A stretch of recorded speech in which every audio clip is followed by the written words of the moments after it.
Good day, the Puerto Podcast, conversations that move the city forward. Once again, Pamela Jan Abueg. And together with us, we have Sir Engelbert Christian Kitman Hagidorn. Good day, sir. Good afternoon, ma'am. Ayan, so nakakatuwa po ngayong araw na to kasi talagang pagdating pa lang ni Sir Kitman dito sa ating TPP studio, nakakatuwa na. Pero bago po ang lahat, I would like to ask si Sir Kitman, kwentuhan muna po tayo. Sige po, ma'am. Sino nga ba si Sir Engelbert Christian Hagidorn? Well, si Engelbert Christian Hagidorn, or Kit na lang, Kit. Sa conversation na to para hindi naman mouthful Yes. every time na binabagit niya yung name ko. Si Engelbert Christian, or si Kit, he grew up in Puerto Princesa, Palawan. Mm-hmm. Nag-take ako kinder sa Mediatrix. Mediatrix. Yes, to. And then, I had my elementary and high school sa Palawan State University until second year high school. And then, third year to fourth year, graduate na ako sa Palawan Hope Christian School.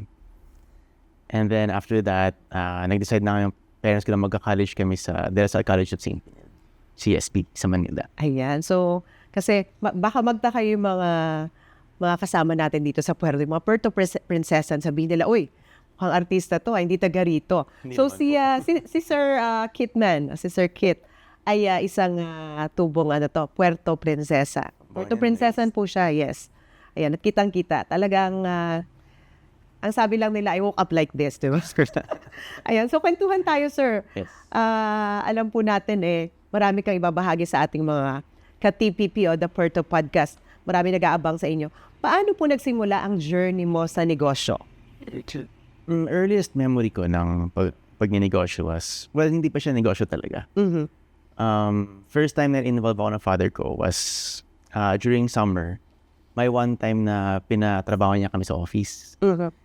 Tapos, for experience lang, pinapaupo niya kami sa desk. Although hindi naman kami nagtatrabaho talaga, no? So, Pinaparamdam lang niya kung paano mo talaga kinakuha yung earnings mo yes. sa trabaho. So, upo kami sa desk. Tapos sasabihin, sige, babayaran namin kayo ng 50 pesos per hour kung dito sa office. Yun yung magiging salary niyo. Sweldo. Kasi sa sweldo niyo kasi pag graduate ka ng school, ganyan din yung trabaho ninyo. So parang yung feeling na anong pakiramdam magtrabaho talaga. Yes, Sir Kit, ilang taon ka nun? We were siguro 8 years old. 8 years old. Yes po. Imagine at that early age po ninyo, 8 years old, talagang andyan na kayo nasa mata na kayo ng pagnenegosyo. At nakakatuwa po yung mga magulang nyo kasi tinuturuan po kayo maging responsable na kailangan kumita, kailangan maghirap muna bago kumita ng pera. So, small amount of 50 pesos pero it's a good training po para sa inyo. At at a young age po, ano yung business na minamanage nyo po? First time na merong pinamanage siya si father was nung sabi niya, tulungan ko siyang i-manage yung horror tunnel. Horror tunnel. Horror tunnel, if maalala niyo po, is every year meron tayong horror tunnel sa Jollibee. Yes. Opo. Yun po. So, yung pinaka-last na horror tunnel na meron tayo was in Centro de Benito. Sa may area ng Digimatrix. Isa po. Before, meron pang internet cafe doon, ang tawag sa kanya, Speednet. Yun yung last na horror tunnel na ginawa namin at yun din yung last na na-handle ko. Although hindi naman talagang hands-on ako na ako yung nag-briefing sa mga tao, ako yung nag-recruit ng mga talents. Pero naging involved ako in a way na conceptualize yung ticket sales. Oh, yes. Yes, yung rates and tickets. Parang, if I remember correctly, pag 300 pesos, unlimited labas-pasok sa horror tunnel.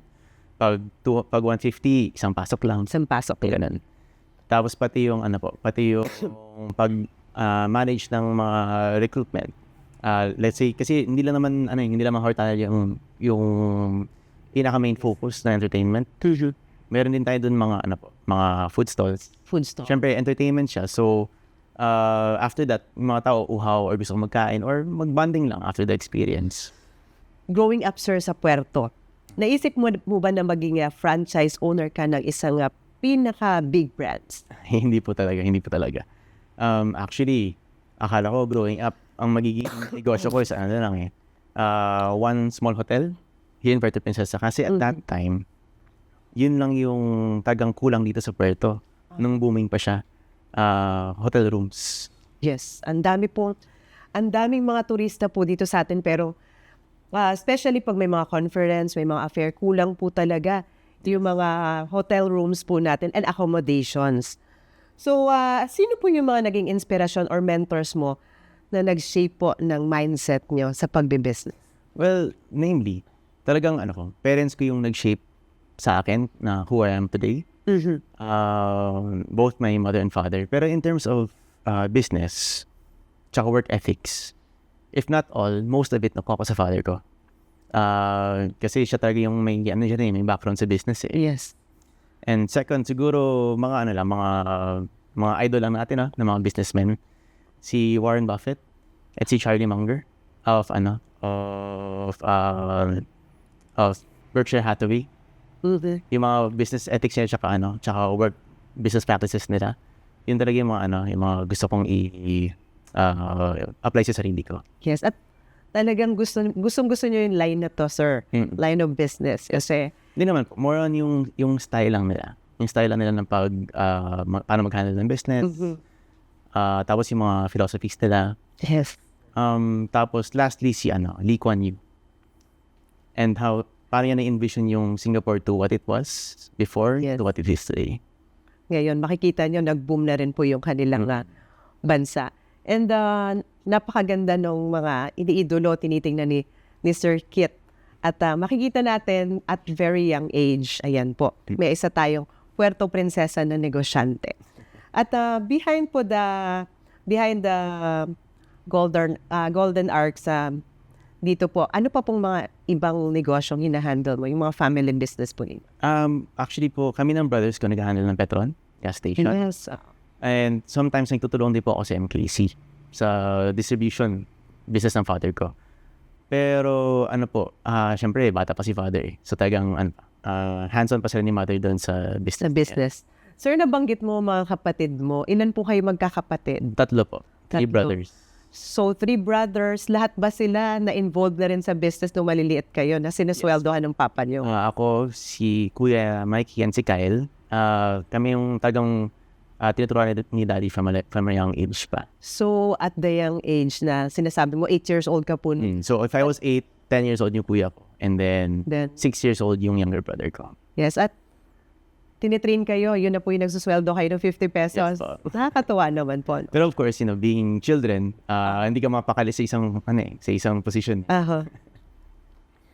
Pero as a son and as a businessman, ano po yung pinaka-challenging part bilang isang young boss dito sa pagmamanage po ng isang negosyo? Pinaka most challenging part and at the same time very fulfilling din para sa sarili ko is yung manpower. Yung sa Puerto Princesa.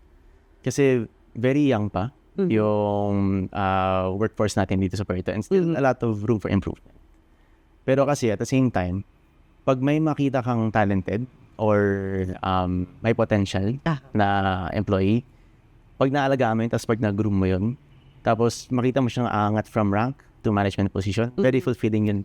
Yes, kasi it's coming from the boss eh. Kung paano mo minold, kung paano ka po Sir Kit minold ng iyong papa, ng iyong parents, and then now you became a boss. Ito rin yung kung paano mo minomold yung iyong mga staff. Tama po yung sinasabi nyo, very fulfilling kasi ando na yung, eto na yung produkto ng pagiging isang mabuti at nagbibigay na guidance ng boss. Yeah. Ayan po. At Sir Kit, mag-share ka naman ng isang very funny or unforgettable po na moment nung nagsisimula ka palang magnegosyo. Well, to be honest, opening a business during the pandemic was memorable and funny in itself. Kasi nag-open kami ng McDonald's namin November 8, 2020. 2020. That was at the height of the pandemic. So, can you imagine yung challenges nun? Social distancing, tapos teams A and B sa workforce. So, talagang ang daming adjustments. Tsaka daily, kailangan mo maging on top of everything. Yes. Hindi mo masasabi yung volume mo this week will be the same volume next week. Tapos, another fun fact, a few years later, nung inopen namin ng brothers namin yung Petron gas station sa San Pedro, a short time after that, nag-start na yung Russia-Ukraine war. Ito po yung time na nagiging 99 pesos na yung gas natin sa Puerto Princesa. If not 99, mga nasa 90 plus. Mga, ano daw, pa-cum laude na raw sila. Cum laude. Yung gas rates natin. So by that time, pandemic, medyo may problema po tayo, but how did you handle it po together with your brothers? Ano lang pa talaga, strict guidance lang sa mga tao and people. And you have to be really hands-on sa business mo. You have to be there every day. If not every day, at least most of the week, nandun ka. Kailangan mo na, from the point na, from financial planning, year planning, to yung mga nakaangat lang na tiles sa business, dapat aware ka sa lahat ng yan. Yes. So kailangan pag nagdenegosyo ka, ultimo yung mesa, makita mo, yung tiles, katulad ng binabanggit ni Sir Kit. And yun po yung tinatawag nilang parang ang term is medyo makote, parang ganun, lahat napapansin. And that's better. Hindi po ba? Sir Kit, top 3 lessons na natutunan mo sa pagmamanage ng business? Top 3 lessons would be, number 1, you have to be on top of things. As mentioned earlier na, ultimo kahit yung mga tiles na nakaangat na ng konti, dapat aware ka na kung bakit nakaangat yun. To the financial planning na hindi lang pwedeng managers mo na nagpa-plan. Dapat as a boss or as a leader, ano ka pa rin, in touch ka pa rin sa mga naging plans nila. Kasi hindi naman pwedeng sila nag-dictate kung ano yung magiging direction ng company. Kasi ikaw, as the one who started it, dapat vision mo yung masasunod nila. Secondly, dapat yung grit mo sa negosyo. Kasi if you easily give up, yes. For example, may nadaan na kayong challenge. Tapos nadala ka na, parang ayaw ka nito, hindi ka na pwedeng gawin. Hindi mo alam kung ano yung potential na magiging parang ma-reach yung pinaka-potential ng negosyo mo. Kasi, let's say, if you stop now, hindi mo pala na in the next few years pala, okay, sayang, nag-give up ko ito ng starting out pa lang siya. So, talagang kailangan mo pag-aralan. You have to sit down and kailangan put yourself in the position of the customers lagi. So, yun ang number 1 talaga. Kailangan din yung sinasabi nila, masigasig ka at talagang matyaga at masikap. Kasi merong iba na merong konting gulo or sigalot lang, problema sa negosyo, sumusuko na. Actually, that would be my next question to you, sir. So, dumating na ba kayo sa time, for example, nagkaroon ng problema yung negosyo nyo? May time na ba na parang, ayoko na, masakit na yung ulo ko, tama na, tigil ko na to? Actually, many times, as mentioned ko earlier, di ba, na syempre, pandemic tayo nag-open. And then, nangyari yung Russia-Ukraine war. Ang daming beses na parang gusto kong isuko na yung parang gusto kong pahinga na lang. But then again, kasi nga, I have goals and aspirations. I have a vision for the area. So, para sa akin, if I stop, parang mag-stop na rin yung mga goals ko sa buhay. Kaya for me, at least go out, do something, be productive. Yes, at you should step up talaga. You should step up. Hindi mo kailangang gawing parang downfall mo na ito. Nagka-problema ako dito. Trial, diba? That would be your stepping stone. You learn a lesson from it. Diba? At Sir Kit, as a young person, paano mo nababalanse yung pagiging entrepreneur at pagiging normal na kabataan? Diba? Kasi mukhang busy-busy ka diba? Makakonsidered kabataan pa pala ako. Oo naman, diba? So young. Sa akin lang, for me, siguro, don't lose your enthusiasm. Always find the fun. Always find the fun in things. Na whatever you do sa trabaho man, always look forward na meron fun ka mga experience or yung learnings from that also. Kasi doon ka naman talo if wala kang natutunan from what you're doing. Yes. Kasi whatever you pick up, you can apply in your next project. Totoo, sir. Totoo. Talagang if you, for example, you're in a business and you never enjoy kumbaga sa pag-aalaga, pagtatrabaho sa business mo, pagpapaunlad sa business mo, doon ka na manghihina parang kung hindi mo mahal yung trabaho mo, 'di ba? Yes. So you should also love it. Hindi po ba? And sa tingin mo po, sir, paano nakakatulong yung McDonald's San Pedro sa local community natin? Well, since the pandemic, we've been offering jobs sa mga local communities natin.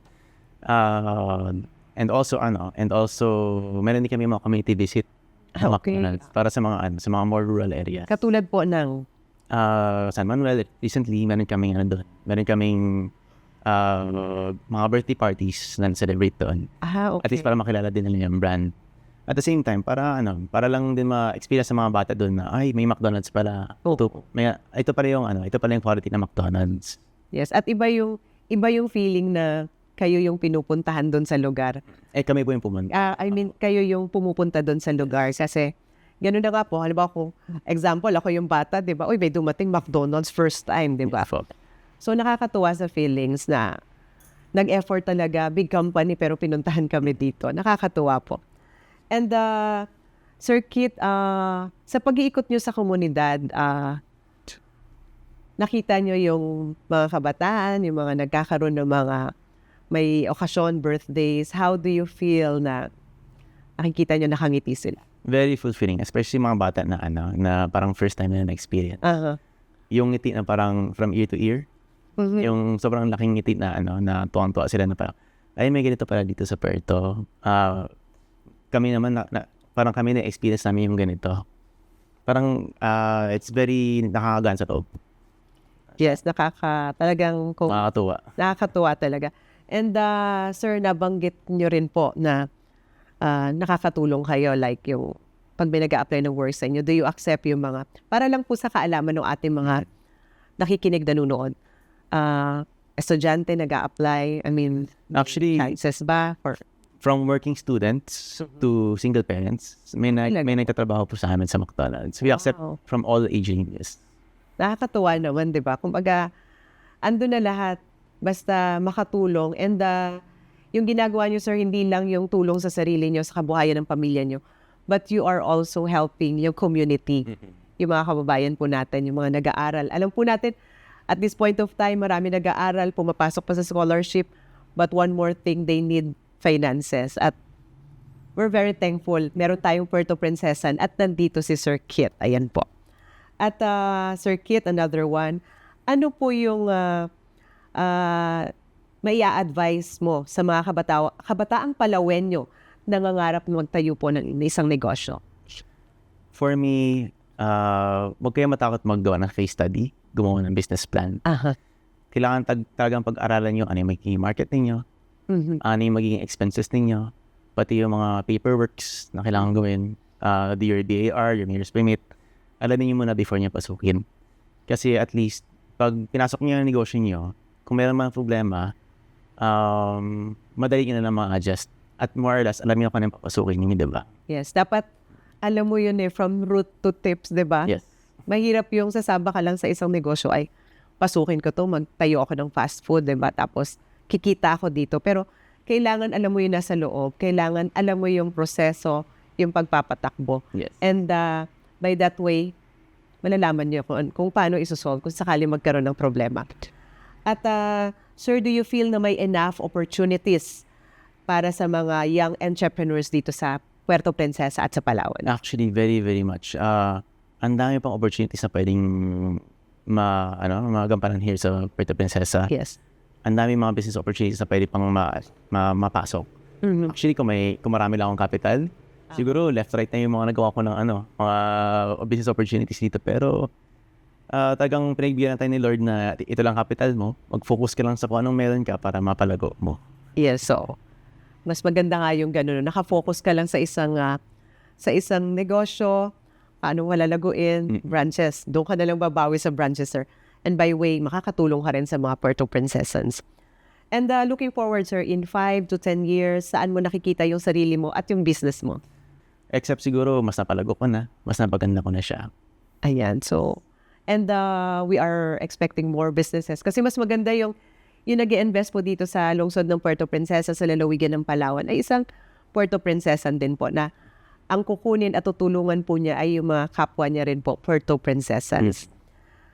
Sir Kit, ano ang daily motivation mo para mag-keep going despite the challenges na nasasalubong? Actually, marami po kasi akong dreams and aspirations, mga goals sa both for myself and for my family. And of course, hindi lang naman ako impacted dito sa mga dreams ko. Also my family. So, para sa akin, if I stop whatever I'm doing every day, Yes. parang it takes me farther from my goals. Na parang, familiar po kasi saying, di ba, na if you stop, your dreams and aspirations stop. Yes. And can you tell us more kung ano yung binabanggit ni Sir na ano ba itong mga aspirations ko and dreams ko for myself and my family? Basically, ano lang naman siya, I just want my family to live comfortably, especially my parents, kasi they've given us so much growing up. All the lessons and all the support, both in school and in work. I just want them to have a comfortable life. Of course, yung mga magiging anak ko rin, tsaka mga kapatid ko. Yun ang mga simple goals natin sa buhay. Yes. At lahat naman, Sir, ganun ang gusto. Kasi we're not getting any younger po. Pati yung parents natin, yun nga yung sinasabi nila palagi na eto nakikita mo sila ngayon na parang malakas pa sila. Pero in few years, few times, ayan na sila. And at least you've done so much for them. At eto ngayon, si Kit, si Sir Kitman, talagang maipagmamalaki ng kanilang parents at yung pamilya nila. And I know, Sir Kit, na being magkakapatid po kayo, nagtutulungan kayo, and I know being a good businessman or entrepreneur, your brothers are also looking up to you. So, kung may kilala po kayo o mga kabataang Palawenyo, Puerto Princesan, ano po yung maipapangaral mo o mabibigay na leksyon kung sakaling sila'y magkakapatid at meron silang, kumbaga may opportunities like this para sa kanila? As brothers, dapat talagang supportan niya isa't isa. Kasi, ang mga friends come and go. Friends come and go, your parents get old, kaya ang makakasabi mo talagang tumanda is mga kapatid mo Yes. Kailangan sa lahat ng obstacles, sa lahat ng challenges, back-to-back kayo You have each other's back at all times. Yes. Wag mag-aaway. And talagang kailangan sa lahat ng endeavors niyo mag-supportahan kayong dalawa. Kayong 3 or 4 kung ilan na kayo magkakapatid. Okay, so kailangan magsuportahan. May tanong ako kay Sir, medyo personal, no? Nagkakasundo, may oras din ba na pagdating sa negosyo, medyo nagkakaproblema kayo magkakapatid? No naman, of course, may discussions. For example, especially sa direction na gusto marating sa negosyo. But hindi naman siya to the point na talagang away na away. It's more on healthy debates. Healthy debates. Healthy debating lang. Parang gusto ko ito yung direction ko, pero at the same time, sasabihin ng isa, baka naman masyadong mahal yan. And so kayo magkakapatid, did it come up sa inyo pong magkakapatid na parang hindi nyo na-solve? Okay, Daddy, Mami, may ganun po ba? Kasi we came in, medyo matatanda na kami. When we opened yung Petron. So, of course, we get consultation from Dad. Pero talagang mostly sa decisions, iniiwan niya na sa amin sa mga big decisions. Kasi nga, at some point, sabi niya, kailangan niyo matuto gumawa ng mga big decisions sa inyong tatlo. At yan, Sir, ang pinagmulan ng 50 pesos na sweldo. Very well trained na si Sir Kit. And yung mga negosyanteng, eto muna, Sir, yung mga nagpaplanong magnegosyo pa, mga bata pa sila o kahit matatanda po sila, ano pong maibibigay nyo pong lesson or pangaral po sa kanila? For me, tiyagaan niyo lang po. Don't give up. And again, do your case study, do your work. Pag-aralan yung gusto yung business na gusto yung pasukin. Ins and outs, where you get your supplies, how much yung magiging costing nyo dito, etc. Kasi talagang kung if you just have the focus and determination to do your business, talagang lalago ito. Yes, and kailangan talagang nagtutulungan lang kayo. Yes. And sa mga circuit, sa mga nagnegosyo, nagka-problema, nalugmok at gusto nang sumuko, ano po yung nais niyong mensahe sa kanila? Weigh your options. Talaga bang mas mas magkakaroon kayo mas maraming opportunities kung sino ko yung negosyo nyo. Or kung talagang, if you just hold on a bit more, kung makakabawi kayo. Yun yung mga kailangan natin, yung kailangan balansihin natin eh. Yun. At Sir Kit, Yes. nabanggit mo kung saan ka nag-aral, isang Puerto Princesan. Nakwento mo naman yon. Ngayon, pagkatapos nyo pong mag-aral, baka gusto nyo maibahagi sa amin kung saan kayo nagsimulang magtrabaho at ano-ano yung mga naging trabaho mo. Actually, sa program namin ng IHM, ang IHM is parang glorified HRM sa De La Salle College of St. Benilde, Okay. focusing more on management. Second year college pa lang kami, meron kami tinatawag na immersion. Meron kang 1 month na magtatrabaho ka sa hotel. Ano pa yun? Second year college ka pa rin. Kumbaga, wala ka pang kamaang-maang sa mundo, how to do work. Yung work na, alam mo yung sa, yung sa chores mo sa bahay, etc. Pero ito talaga yung sinasama ka sa trabaho ng basically wala ka pang kaalaman. Walang alam. Background. So, first job ko was in Diamond Hotel, sa rooms division. Ang assignment namin is kami yung mag-set up at maglilinis ng room sa mga ng mga customer, ng mga guests Ng mga guests. sa Diamond Hotel. So kung anong ginagawa ng mga rooms division ng housekeepers, yun din yung ginagawa na. Yung ginagawa nyo. Talaga, sir, na-experience mo yung ganon. Nakakatuwa. Sobrang nakakatuwang experience na at that age na expose kami kagad sa ganong klaseng work environment. Kasi talagang Sir Kit, how young are you? I'm 30. At that time, I was 18. 18 18. years old. So natuto si Sir Kit maglinis ng mga kwarto, di ba? Parang sa bahay nga lang din. So, when you know how to yun sa bahay ninyo, hindi ka na mahihirapan. At mukhang hindi nahirapan si Sir Kit. Meron lang, syempre may mga standards tayo sa hotels. Yes. Follow. Naturuan din kami sa school. May kaming classes for that na how to fix the bed, how to properly clean or disinfect mga materials.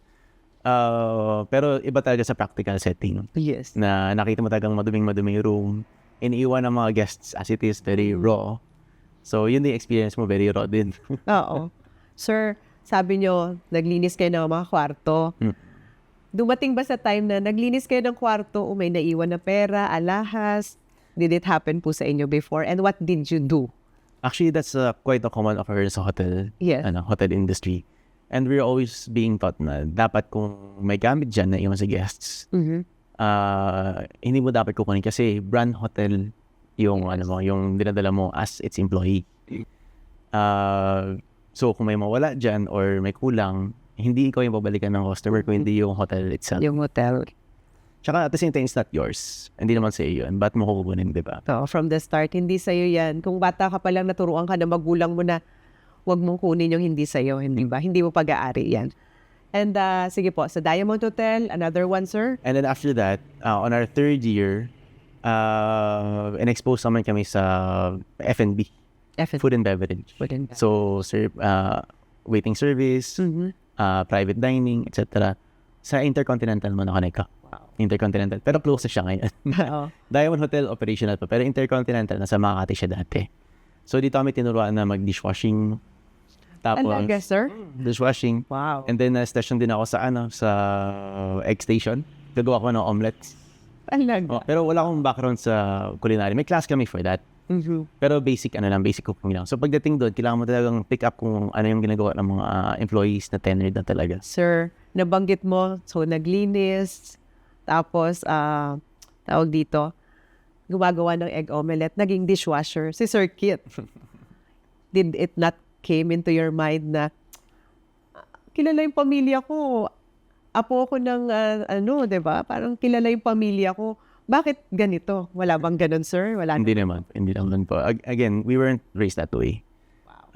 Tsaka kasi nag-aral ako sa PSU eh. Ang dami ko mga classmates na I have good friends na tinuruan ako about certain things in life na dapat hindi ka ganito mag-isip. There are certain things na dapat humble ka lang. Yes. Same with parents, yun din tinuturo sa amin. Pero kasi when you're in a good crowd, talagang matututo kang isama. Yes, totoo. Yun yung one thing na natuwa din ako here sa growing up in Palawan. Yung pakisama madali, dito kayo talaga na nahasa eh. Saka yung pagiging isang Puerto Princesan, isang Palawen. Palawenyo, mababa po yung loob. Tapos, mapagmahal. At they respect each other. So nakakatuwa yung talagang pinaka-background ni Sir Kit. So nag-start, nabanggit natin kanina, yung mga pinagdaanan ni Sir. So from Diamond Hotel, Intercontinental Hotel. And then, after graduation, nagtutulong muna ako sa business sa konti. And then, syempre, kasi at that time, isip ko magkakaroon ako sa mga hotel, di ba? So then, naisipan ko din mag-apply sa Shangri-La Makati. wow. Ito na yung last job ko before McDonald's. Okay. So, nag-apply ako sa Shangri-La Makati. Actually, before Shangri-La BGC. Para malapit lang sa bahay. Hindi lang karoon ng opening sa Shangri-La BGC. So, naipasa ako sa Shangri-La Makati. And then, yung opening na nila doon sa area na yun, sa hotel na yun, is banquet service. Banquet, if hindi po kayo familiar, ito po yung nagbabaklas at nagsiset up pag halimbawa may mga events. Okay. So, kami magsiset up ng events area, kami magsiserve, and then kami rin magbabaklas, and then set up kami ulit. So, talagang yung experience ni Sir, nag-start magtrabaho sa mababa, at now, andito ka na, Sir. Pwera po ba dyan sa mga yan, may maibabahagi ka pang ibang trabaho na nag-live up po sa iyo? Mostly taga yung exposure ko dito sa Puerto Princesa, sa Palawan. Tsaka yung yung the way the family acts and works. Hindi kasi kami talagang when you say anak ay family ng Mayor Hagedorn, dapat ganyan, medyo high-end lagi yung pinapuntahan. Hindi, kami, masaya na kami, mag-outing na kami. Punta kami sa beach every Sunday. Or mag-ano kami, magbiyahe kami sa mga ilog, ganyan. Tapos we're always given assignment na dapat ganito yung kaya assignment, ikaw yung taga-ipon ng ganito, ikaw taga-buhat ng ganun. So growing up, ganun yung environment namin sa family. Nabanggit mo na lang din kanina, Sir, yung lahat ng natutunan mo para maging isang mabuting anak, empleyado, negosyante. Sino nga ba itong napaka-influential sa buhay mo na nag-mold sa iyo bilang siya Engelbert Christian Kitman Hagedorn? Well, actually, mostly yung parents ko yung nag-mold sa akin, growing up. Both my mother and father. But in terms of business and work ethics, talagang this was my father. Siya nagtuturo sa akin from a young age na if you want something, kailangan mong pagtrabahuan ito. Kailangan mong paghirapan. Yan po yung nakakatuwa sa mga parents na kailangan mong paghirapan, kailangan mong pag-ipunan bago mo makuha itong isang bagay na to. Kasi kung nung bata ka pa lang, Sir, sabi mo, pinapag-observe kayo, tapos pagdating doon, siyempre medyo gaganahan ka, kahit 50 pesos lang yan, pera pa rin yan, pangkain mo pa rin yan, pang-load pa rin yan, hindi ba? Yes. 1 hour din yun sa internet cafe dati. Oo. So, that's better. Yung mga, minsan iisipin mo, bata ka pa lang at your young age na 8 years old, parang yung iba gusto lang matulog, maglaro. Pero si Sir Kitman andyan, nag-o-observe na at tumutulong sa negosyo ng kanilang pamilya. And moving forward, Sir, challenges as a boss of big brands? Well, mostly talaga manpower. It's the most challenging for me, pero at the same time, most fulfilling. Iba kasi talaga yung pakiramdam na may makikita kang rank and file na nag-start from the very bottom, and then nag-groom mo, eventually umangat siya sa management position. Tanda ko nga nung before ko pasukin yung business na to, may magandang advice sa akin yung auntie ko. Quote unquote, you cannot please everyone in this business, no matter how good your intentions are. Kasi eventually, mag-iiba rin talaga yung direction ng employee sa company. Don't take it too personally. Yes. Yeah. Napakaganda ng sinabi ni Sir. Nag-stick sa akin yun. Oo, nag-stick sa inyo. So, di ba, nakakatuwa. Coming from the parents, especially po yung father, plus from aunties yung lesson. And here is the great Engelbert Christian Kitman Hagedorn. Ayan. Hindi pa naman po the great. Starting out, marami pang room for growth din talaga. Yes, and so, stepping stone mo, and now, Sir Kit, nababanggit po natin, kung sakaling may mensahe ka sa parents mo, especially po yung dad mo, na nag-mold sa'yo at sa inyong mga magkakapatid? Ano yung unang-unang mong sasabihin sa kanila? Of course, thank you. Thank you for all the learnings. Thank you for all the experiences and support that you've given us throughout the years. And the guidance of your beautiful mom. Of course. Diba? Talagang hands-on talaga sila. Yes. Ang gwapo ng mama, ang gwapo ng papa, ang ganda ng mama, and andito sila. Akala nga namin magmo-model, mag-artista sila, sir. And sir, what more can you tell about us being a well-known family here? Yung pangalan po ninyo, yung apelyido ninyo. Sir Kit, top 3 lessons na natutunan mo sa pagmamanage ng business so far? Top 3 lessons. Number 1 for me was always be on top of your business. Ultimo, from financial planning for the year up to yung nakaangat na titles sa negosyo mo. Lahat yan dapat, dapat aware ka kung meron kang hand in it. Yes. Hindi naman pwedeng sa financial planning managers mo lang or team mo lang yung mag-handle nun. Dapat ikaw pa rin magbibigyan ng direction. Pati mga small na pag-aangat ng titles, dapat alam mo ba't umangat yan. Alamin mo sa mga tao na, okay, anong dahilan ba't umangat to? May natisod ba? Meron ba nakabasag ng tiles, etc. And bakit? Kasi dapat talaga alam mo yung ins and outs ng negosyo mo eh. Yes. Secondly, dapat dapat always plan ahead. Yes. Hindi pwedeng firefighting ka lagi. Yung kung kailan nandiyan yung problema, saka ka lang mag-react. For example, yung mga motor mo for aircon, dapat lagi ka may spare nun. Or spare equipment, para in any case, anytime mag-breakdown, may spare ka, salpa ka agad. Oo. That's actually one of the learnings na na-pick up ko rin sa father ko growing up. Na kailangan lagi kang may spare or plan A, B, C, D, A to Z. Para never na aatraso yung operations ninyo. Yes, so siyempre katulad ng binabanggit, sir, number 1 yung comfort ng mga clients or customers ninyo. Pag mainit, aalis yan, di ba? Yes. So it's good thing na from the father, kay father mo po, talagang andyan yung training sa inyo, sa iyo, bilang, good son, and now a very good, sabi ko nga, great businessman, di ba? Lastly naman po yung leveraging talent. Yes. Pag may nakikita kang may potential or talented na employee, alagaan mo sila. Or i-groom mo sila. Kasi, again, nakakatuwa naman yung mag-grow sila, di ba? Under your wing. Tapos, from dating rank and file, ngayon, naging manager na. Tsaka, it's very fulfilling sa part mo as a boss. Na nakita mong, even yung pumasok sa'yo na medyo inexperienced pa ngayon, very professional na. Yes, kasi by it, you will know that they learn from you. They learn too much from you. And that's being a good boss. Yung makita mo yung empleyado mo from rank and file, umangat siya dahil nga po sa iyo yan. Sino yung mga inspirasyon or mentors mo na nag-shape ng mindset mo into business? Of course, number 1 yung parents ko talaga. They're the ones who shaped me to who I am today. Pero in terms of business ethics, talaga yung father ko yun. Business and work ethics, talagang nakuha ko yun from my dad. Kasi from a young age, tinuruan niya na kami ng hard work eh.